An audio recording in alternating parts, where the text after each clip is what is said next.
Prime Minister, do you now regret when once asked what your favourite joke was, you replied, Nick Clegg?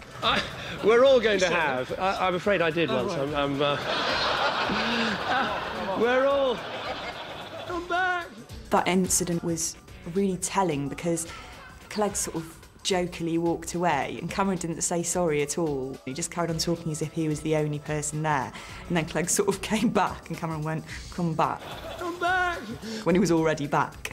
I thought that was really telling for the future. The look on Cameron's face, he was a brilliant actor. The way he curled his lip and said, oh, I've been caught out here. It was great telly, wasn't it? It was only a matter of time before somebody on the Conservative side, David Davis, suggested that this was the Brokeback Coalition. We're going at it all night, all day next day. I like that idea of just Clegg ripping open his gingham shirt one day in the Houses of Parliament, just going, damn it, I don't know how to quit you! I think they didn't really know how to take the whole Brokeback Coalition jibe. They didn't want to sort of shrug it off and say, you know, how ridiculous, because that might seem homophobic. But at the same time, they didn't want to go along with the idea of the bromance. So they were really caught in the headlights. There was this sort of weird schoolyard level of they're gay together. Oh, look at them, they're in Downing Street, they're in the garden together. Oh, they're gonna kiss, this is what they're like. What the hell are you talking about? I think now, actually, we do, in the UK, have the blandest politicians anywhere in Europe. Cameron, Clegg, Miliband. I think if there was a general election tomorrow, I wouldn't know which middle-class, middle-aged, bland-suited, wet-lipped, big-foreheaded Oxford graduate to punch in the face first. Coming up, someone who's good at dribbling. The conversation must have been scintillating. And someone who's good at dribbling. Nelson Mandela went and met the Queen. He had an appalling criminal record. Welcome back to the 50 funniest moments of 2010. And boy, are they hot. But really, don't worry if you've missed this. What's the vajazzle? Vajazzling? It was something with the vagina, wasn't it? I'm not too good down there. And you definitely didn't see this. There's still a whole lot more to come, like this. I reckon like they're going to win. It's hilarious, isn't it? Of course, Lady Gaga is famous for her mumsy sense of style. But last year, she turned into the ideal woman. Attractive, talented, and brings her own kebab. Am I the only person who felt hungry when I saw that? I thought it looked delicious. I don't know how you can put that on and look in the mirror and then leave the mirror. Have a butcher's at her at this year's MTV Awards in an outfit more off the bone than off the peg. I love a bit of meat like everyone else, darling. When it's just hanging around there limp and lank, I mean, it's not right, is it? And it's not okay. I guess it's really an outfit you can only really wear once. Don't put it to the back of the wardrobe and forget about it till next season, because, you know, you'll just be pulling off the hanger a piece of maggot-riddled resin. Instead, if you are interested in purchasing it in the high street, copies are available in small, large and medium rare.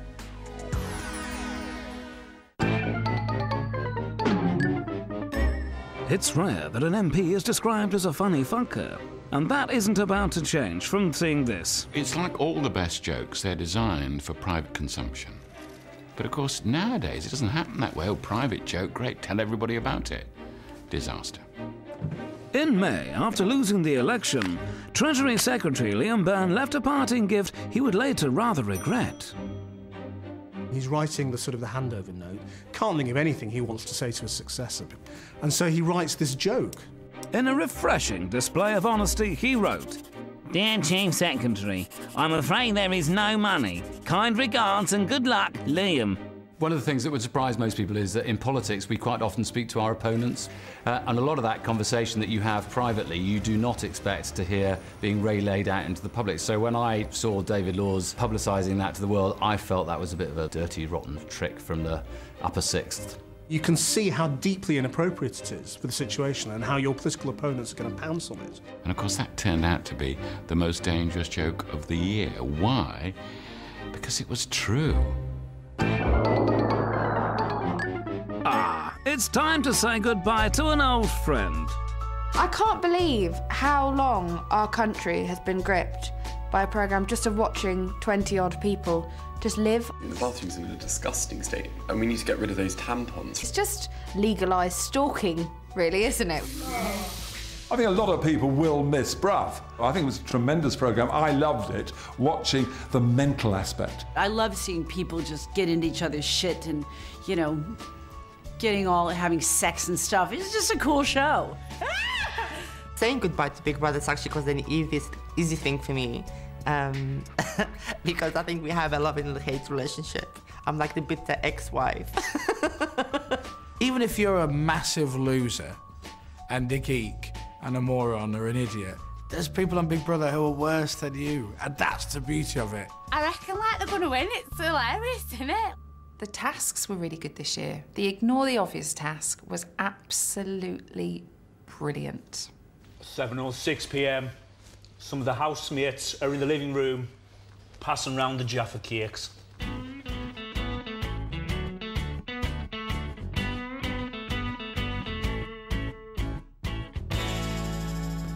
It was the highlight of my year. Just going in there, the task was amazing what I did. You know, like the singing, the dancing, it's just completely the stuff I do. Come on, guys. I don't know what I'm going to do now to kind of get my fix of feeling more important and better than other people.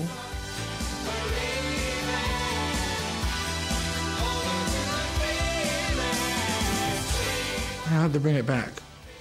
Otherwise, I'll be inferior again.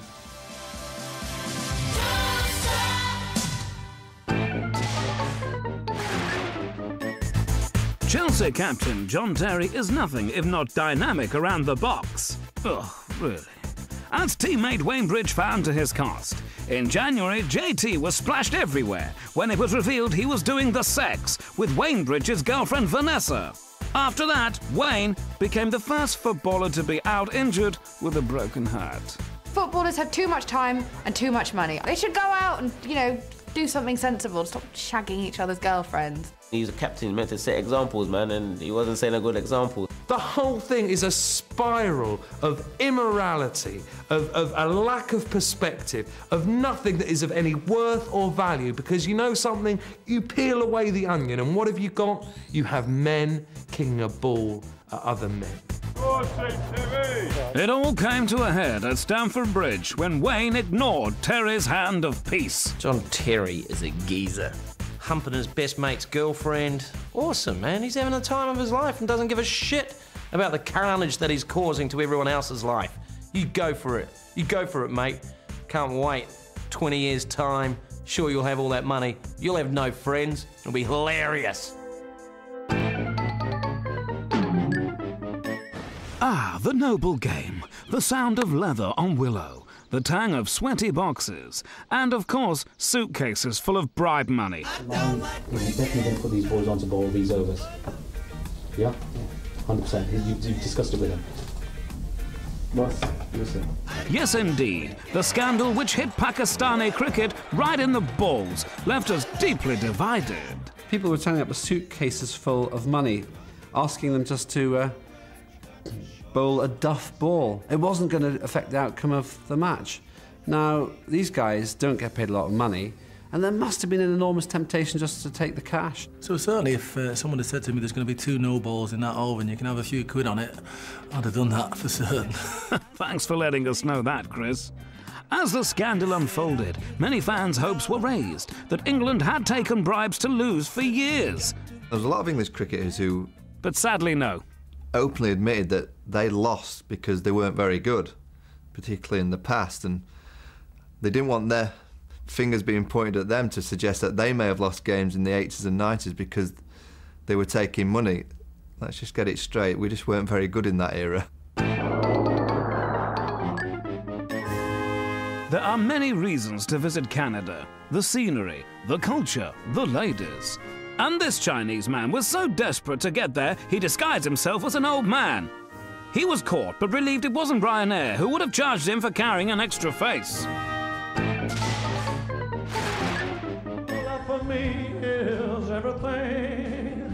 Labour promised us a hero, a megastar, they said, and they didn't mean Gordon Brown. but he seemed to be desperately trying to ignore his own